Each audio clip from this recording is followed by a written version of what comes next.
Allah ka bar matasa na Libya, ka ƙara nisan kwana dan tambarin kuci da cin duka, shi ba za ni sawa-sawa.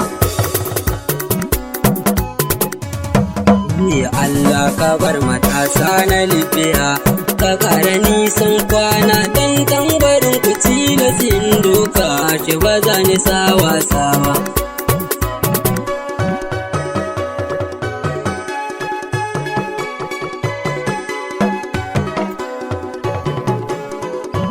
Allah ka bar matasa na Libya, ka ƙara nisan kwana.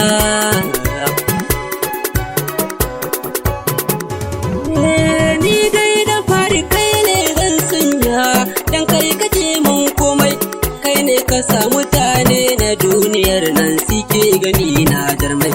Na zo gare ka sarki ilahi na, ka sani in iya komai dan kowar rike ka baya kokawa. Ba wai mutum wasa ba.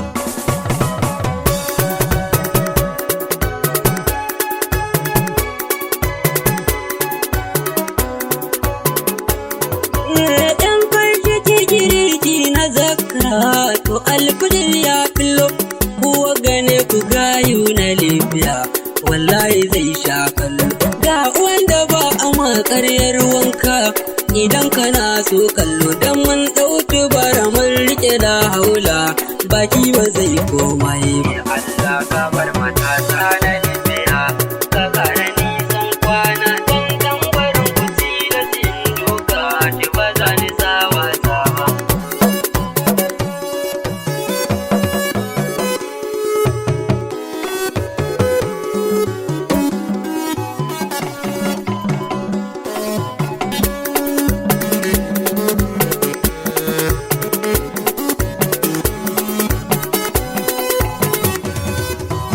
Allah ka bar matasa na Libya, ka ƙara nisan kwana dan tambarin kuci da cin doka, shi ba za ni sawa-sawa. Ga wanda ke ta neman halaliya, ba za su yin sata ba, dan na baro gida na zo aiki, ba ka kiran rago ba, dan rabbana da kama mai bani, ba za na yin sata ba, neman kuɗi na sa a gabana, ba za na je na yi kwaci.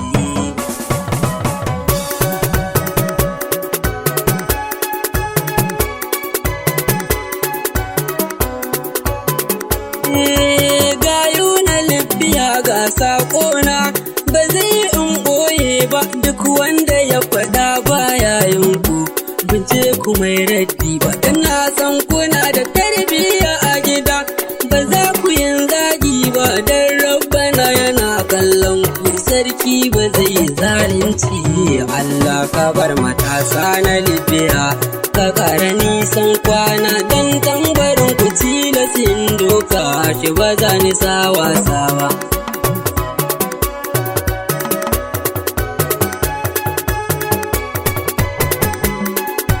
AKA